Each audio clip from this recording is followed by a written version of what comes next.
तो कल की क्लास में हमने प्रतिस्थापन विधि के बारे में पढ़ा था और आज हम आगे बढ़ रहे हैं। आज हम करेंगे प्रश्नावली 3.4। इसके अंदर हमने विलोपन विधि पढ़नी है, ठीक है? अब ये विलोपन विधि क्या है? विलोपन विधि दूसरा तरीका है जिसकी मदद से आप किसी भी रैखिक समीकरण युग्म को सोल्व कर सकते हैं। भाई जैसे आपको 2 इक्वेशन मिलती थी, जैसे यहाँ पे देखो 2 इक्वेशन मिल रही है ना, आप इसको सोल्व करने के 2 तरीके सीख चुके हैं। एक तरीका था ग्राफीय विधि कि ग्राफ बना लो, है ना? ग्राफ जहाँ पे कट होगा, जहाँ पे इंटरसेक्ट करेगा, वो आपका आंसर हो जाएगा। दूसरा तरीका सीखा था हमने प्रतिस्थापन विधि। यहाँ पे गलत लिखा हुआ है, प्रतिस्थापन है ये, प्रतिस्थापन विधि। इसके अंदर क्या था कि भैया आप एक वैल्यू निकाल लो और उसको दूसरे के अंदर प्रतिस्थापित कर दो, दूसरे के अंदर पुट कर दो, है ना? सब्स्टिट्यूट कर दो। तो ये प्रतिस्थापन विधि था। आज हम तीसरा तरीका सीख रहे हैं जो कि है विलोपन विधि।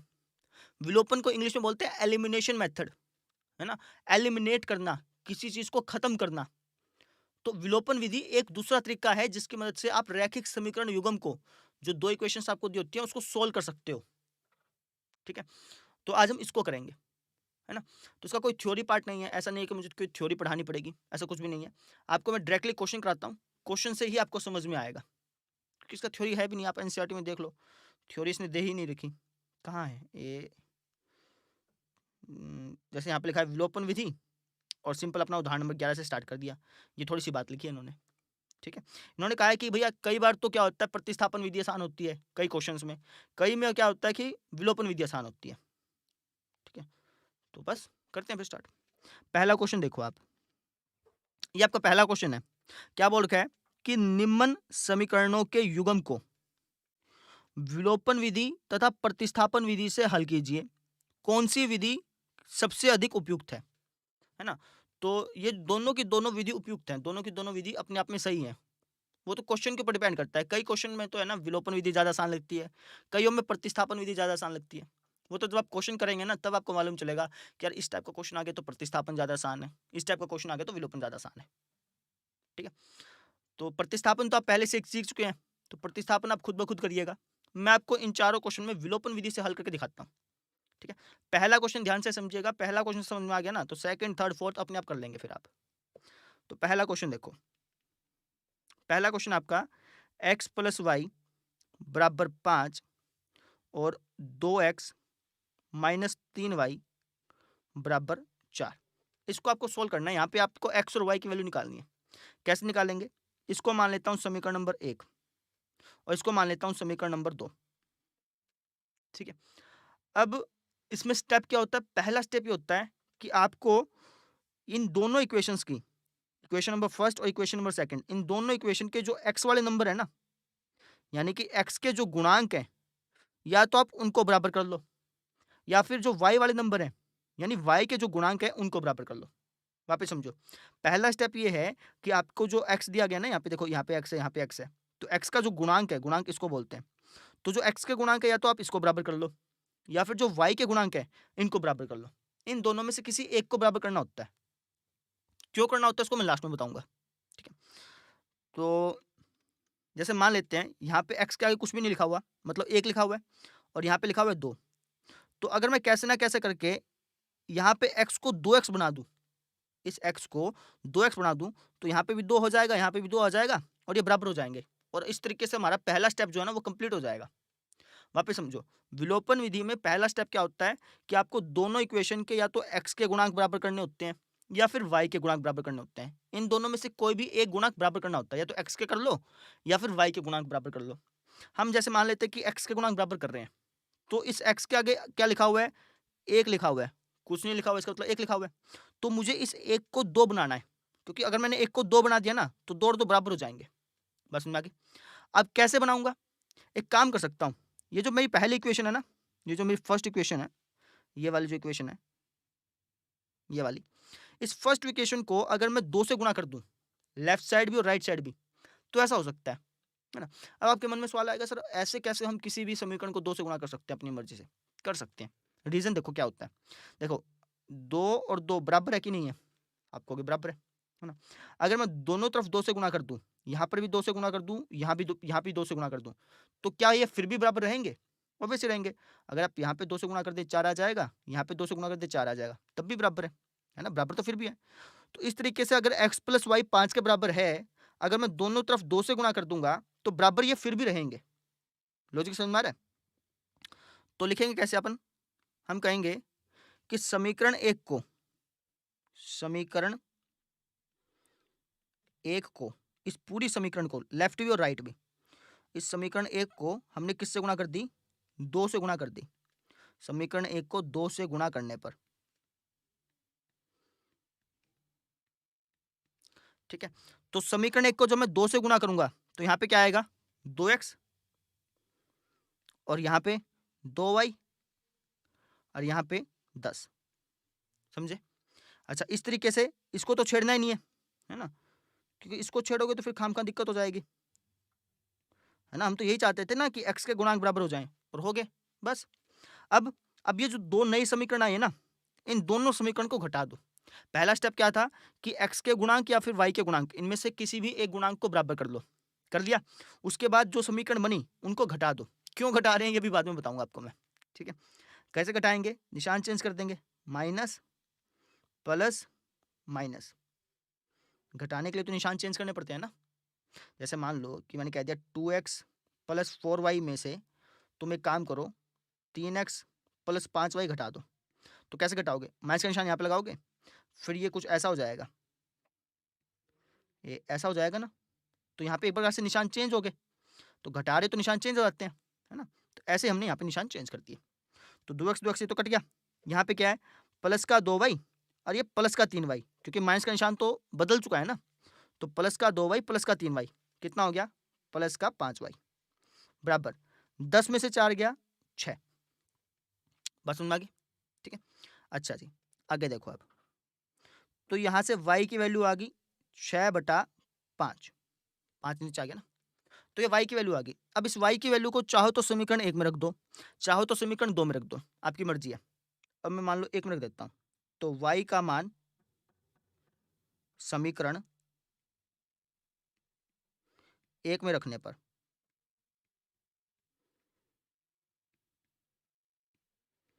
समीकरण 1 क्या है? ये है हमारी x प्लस वाई बराबर 5। तो x प्लस वाई की वैल्यू क्या है? 6/5 बराबर 5। 6/5 प्लस का है, इस तरफ चल गया तो माइनस का हो जाएगा, ठीक है। इसको थोड़ा सा मिटा देता हूं।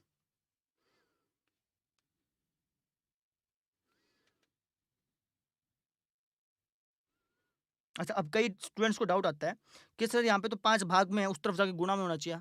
नहीं, अगर ये 5 पूरे के बटे में होता ना, पूरे के बटे में होता, तब फिर वहां पे जाके गुणा होता, ठीक है। अब ये जो 6/5 ये अलग टर्म है, इसको वहां पे लेके जाओगे तो माइनस हो जाएगी, ऐसे समझो। तो एक्स की वैल्यू क्या आ जाएगी फिर? 5 माइनस 6/5। इसको सोल्व कर लो। एक्स बराबर आ गया 5 5 25, 25 में से 6 गया 19/5। समझ में आ गई? एलसीएम ले लिया बेसिकली मैंने। अगर आपको ऐसे समझ में नहीं आया हो ना, ऐसे समझ लो कि इसके नीचे 1 लगा दिया और अब इसका एलसीएम ले लिया, 5 एलसीएम आ गया। 5 को 1 से भाग करोगे 5, 5 की 5 से गुणा की 25, 5 को 5 से भाग किया 1, 1 की 6 से गुणा की 6। तो एक्स की वैल्यू आ गई आपकी 19/5। बात समझ में आ गई, ठीक है।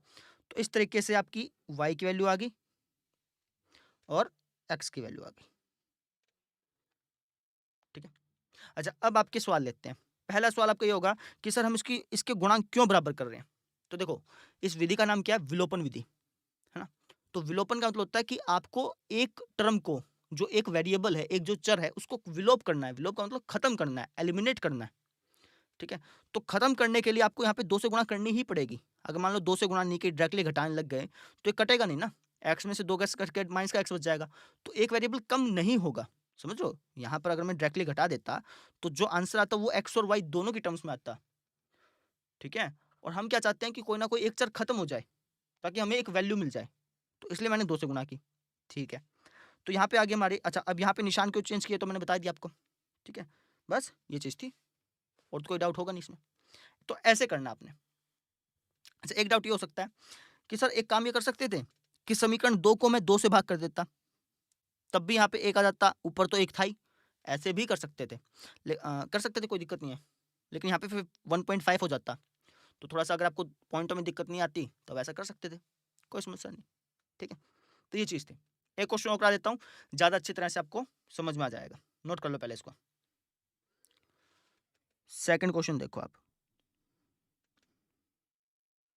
ये आपका सेकंड क्वेश्चन है।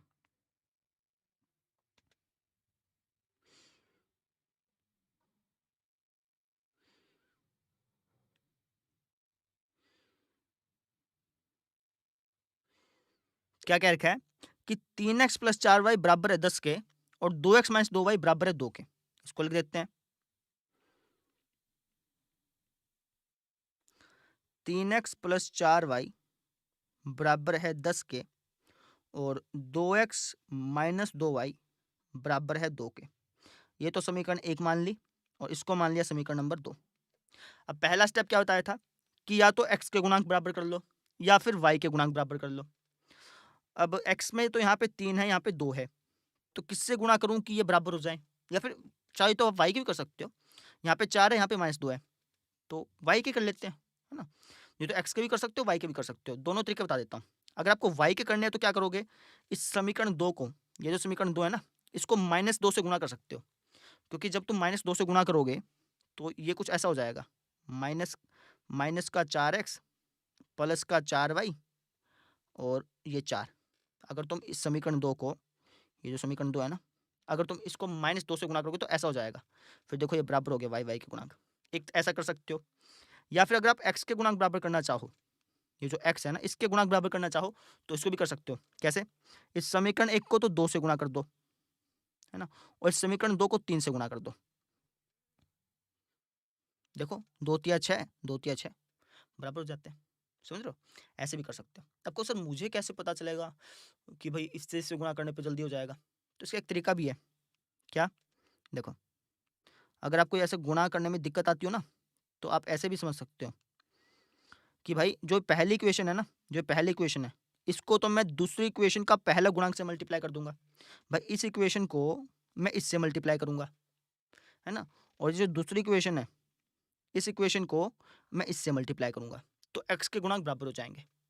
ऐसे आप इसमें कर सकते हो, जिसमें आपको सही लगा वैसे कर लो। ठीक है, तो मैं तो समीकरण 2 को -2 से गुणा कर देता हूँ, ज़्यादा आसान रहेगा। लिख देते हैं, समीकरण 2 को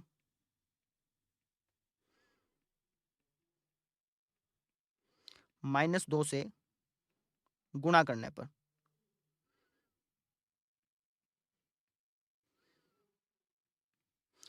तो समीकरण 1 का तो कुछ बिगड़ा नहीं, ये तो एज इट इज रहा। समीकरण 2 का बिगड़ेगा, जब मैं -2 से गुणा करूंगा तो यहाँ पे आ जाएगा माइनस का 4x, यहाँ पे क्या आ जाएगा, -2 की -2 से गुणा करोगे तो प्लस का 4y, और जब आप 2 की -2 से गुणा करोगे तो माइनस का 4, ये आ गया, है ना। अब देखो ये गुणांक बराबर हो गए y के, चाहे तो y के गुणांक बराबर कर लो, चाहे x के गुणांक कर लो, आपकी मर्जी है। अब इनको घटा दो, घटाने के लिए निशान चेंज करना पड़ेगा। अब ये घट जाएंगे, 3x प्लस का 4x तो 7x हो गया, और ये कट गया, 10 प्लस का 4 ये 14 हो गया। ऐसे अब 7 गुणा में है, यहाँ पे जाकर के भाग में, तो x की वैल्यू आ गई 14/7, कट के आ गया 2, तो ये x की वैल्यू आ गई। अब x की वैल्यू को चाहे तो समीकरण 1 में रख दो, चाहे समीकरण 2 में रख दो, जिसमें आपकी इच्छा हो उसमें रख सकते हो। लेट्स से मैं समीकरण 1 में रख देता हूँ। x का मान समीकरण 1 में रखने पर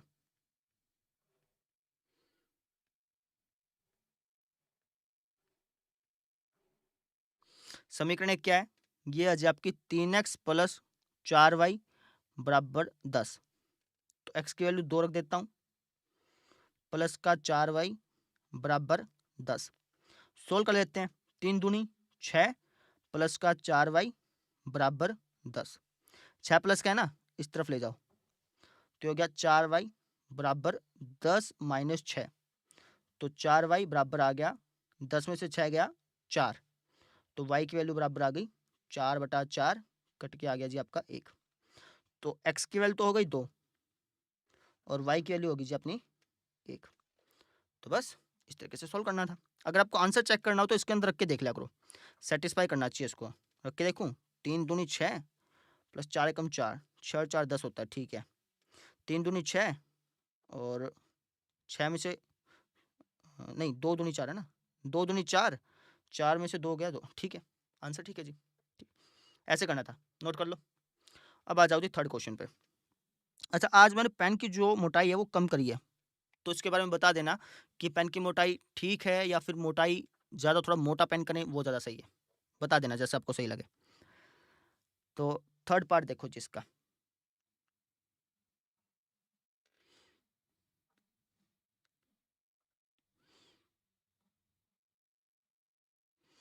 ये आपका थर्ड पार्ट है, तो इसको सोल्व करते हैं। पहले है ना, इसको पढ़ लो। लिखा है 3x माइनस 5y माइनस 4 बराबर 0, और यहाँ पे लिखा है 9x बराबर 2y प्लस 7। तो एक बार इसको क्या कर लेते हैं, थोड़ा सा इसको प्रॉपर वे में लिख देते हैं, समझ रहे हो ना कैसे। तो एक काम करता हूँ, -4 को इस तरफ भेज देता हूँ। अगर -4 को इस तरफ नहीं भेजते तब भी कोई दिक्कत नहीं है, तब भी आंसर निकल जाता, लेकिन मैं फिर भी भेज रहा हूँ। तो ये कुछ हो जाएगा ऐसे, 3x माइनस का 5y बराबर 4, ठीक है। और 2y को इस तरफ ले आता हूँ, तो हो जाएगा 9x माइनस 2y बराबर 7। ये समीकरण 1 हो गई, ये समीकरण 2 हो गई। अब मुझे ये बताओ कि अब अगला स्टेप क्या होगा। अगला स्टेप ये होगा ना कि आपको या तो x के गुणांक बराबर करने या फिर y के गुणांक बराबर करने, है ना। तो मुझे ये बताओ कि x के गुणांक कैसे बराबर करूंगा। y के भी कर सकते हैं, x के बताओ कि x के गुणांक कैसे बराबर करूंगा। बहुत सारे तरीके हैं, दो तरीके तो मैंने बता ही दिए थे आपको। एक तो ये वाला बताया था कि इसकी इससे कर लो, इसकी इससे कर लो, है ना। दूसरा तरीका क्या था, समीकरण 1 को मैं किससे गुणा करूं कि वो 9 बन जाए, है ना। जो x का गुणांक है वो 9 बन जाए तभी तो बराबर होंगे। 3 से गुणा कर दें, कैसे लिखेंगे, समीकरण 1 को 3 से गुणा करने पर,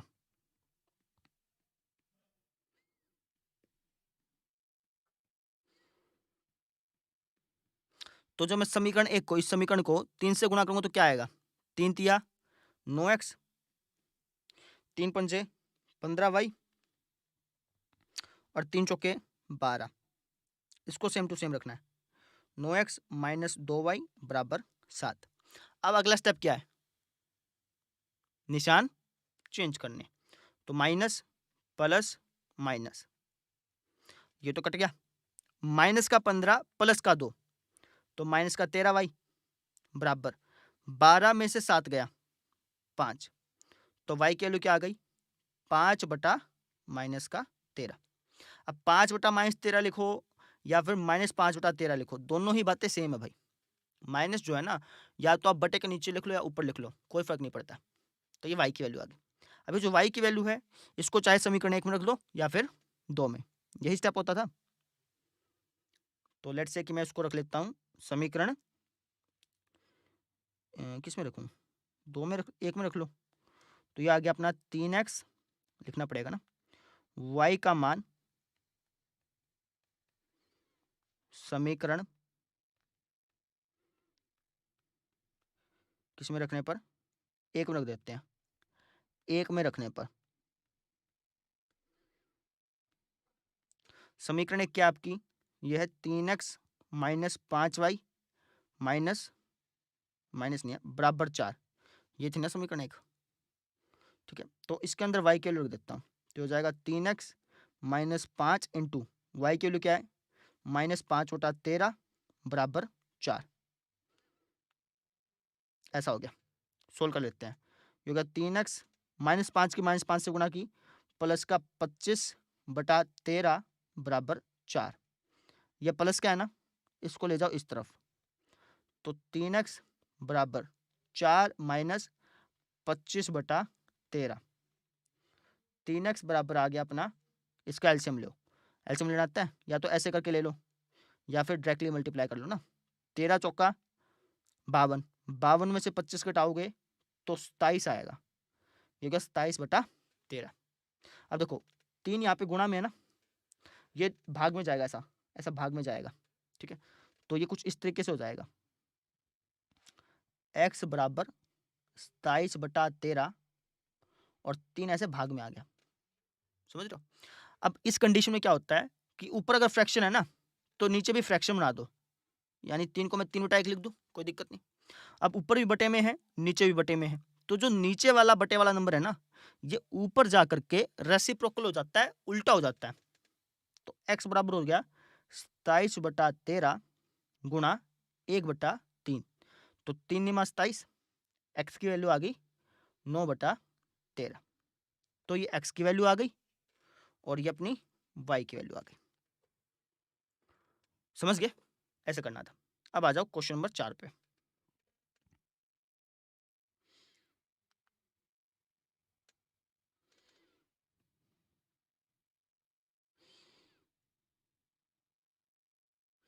ये क्वेश्चन नंबर 4 है। तो एक काम करते हैं, पहले तो एलसीएम लेके उसको बिल्कुल प्रॉपर बना लेते हैं। तो अगर मैं इसका एलसीएम लूंगा तो इसका एलसीएम आ गया 6। तो 6 की 2 से भाग किया 3, 3 की x से गुणा किया 3x। ऐसे ही 6 की 3 से भाग किया 2, 2 की 2y से गुणा किया 4y बराबर -1। ऐसा हो गया। 6 भाग में है, इस तरफ लेके जाऊंगा गुणा हो जाएगी, ये हो जाएगा 3x प्लस 4y बराबर -6। ठीक है, ये हो गया। अब इस तरीके से इसका भी एलसीएम ले लेता हूं। तो जब मैं इसका एलसीएम लूंगा तो क्या हो जाएगा, 3 की x से गुणा ऐसे करते थे, या फिर बटे में 1 लगा के कर लो, आपकी मर्जी है। तो 3 की x से गुणा किया 3x, 3x माइनस वाई लिख दूं, 3x माइनस का y बटे में 3 बराबर 3। 3 भाग में है, इस तरफ जाएगा तो गुणा में, तो ये हो जाएगा अपना 3x माइनस का y बराबर 3 तिया 9। ये समीकरण 1 हो गई, ये समीकरण 2 हो गई। ठीक है, लिख देता हूं इसको। अब हमारा स्टेप क्या होता था समीकरण बनाने के बाद? समीकरण बनाने के बाद हमारा स्टेप होता था कि इनके गुणांकों को बराबर करना है। तो x का गुणांक बराबर करो या फिर y का गुणांक बराबर करो। अब यहाँ पे देखो x के गुणांक तो पहले से ही बराबर है, तो हमें बराबर करने की जरूरत है ही नहीं। अब क्या करना है, डायरेक्टली घटाना है, तो घटा देते हैं।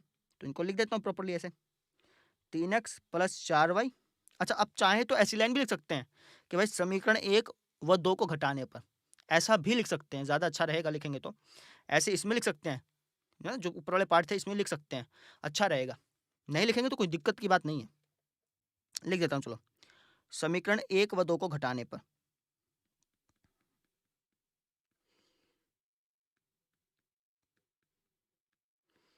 तो ये हो गया हमारा ये। अब समीकरण 2 क्या है हमारी, 3x माइनस का y बराबर 9। इनको घटा देते हैं, माइनस प्लस माइनस, तो ये तो कट गया। यहाँ पे प्लस का 4y प्लस का y प्लस का 5y बराबर माइनस का 6 माइनस का 9 माइनस का 15। समझ में आ गई? अब यहाँ पे y की वैल्यू निकाल लो, तो y बराबर हो जाएगा अपना माइनस का 15 बटे में 5, कट के आ गया जी 3। तो y की वैल्यू आ गई -3। ठीक है, अभी जो y की वैल्यू आई है ना, ये जो y की वैल्यू आई है, इसको चाहे तो समीकरण 1 में रख लो, चाहो तो समीकरण 2 में रख लो, आपकी मर्जी है। तो मैं रख लेता हूँ समीकरण 2 में। किस में रख लो, y का मान समीकरण 2 में रखने पर,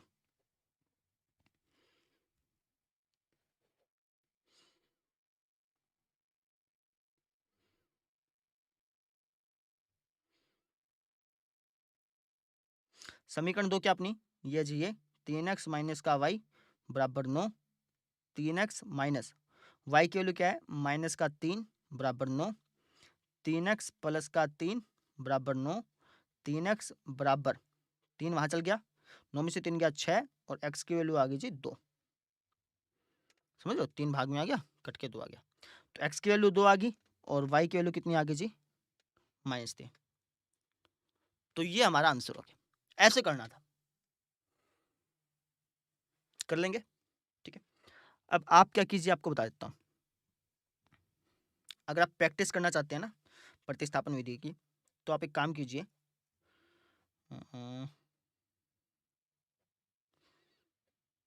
सारे क्वेश्चन कर लें तो बहुत अच्छी बात है। ये जो फर्स्ट पार्ट के जितने भी क्वेश्चन 6 के 6, इन 6 के 6 क्वेश्चंस को ट्राई करके देखिए, है ना। इनके जो आंसर आएंगे, जो प्रतिस्थापन विधि के आंसर आए थे, वो दोनों बराबर ही होते हैं ना, क्योंकि विधि चाहे कोई लगा दो, आंसर तो आएगा ही सेम। तो आप इसकी प्रैक्टिस कर लीजिए, ज़्यादा सही रहेगा आपके लिए। तो आज इतना ही करते हैं। जो वर्ड प्रॉब्लम्स हैं, इसके बाद जो क्वेश्चन हमारे वर्ड प्रॉब्लम्स वाले, दिखाता हूँ आपको मैं, ये वाले जो सेकंड क्वेश्चन है ना, इसको मैं आपको कल करा दूंगा, ठीक है।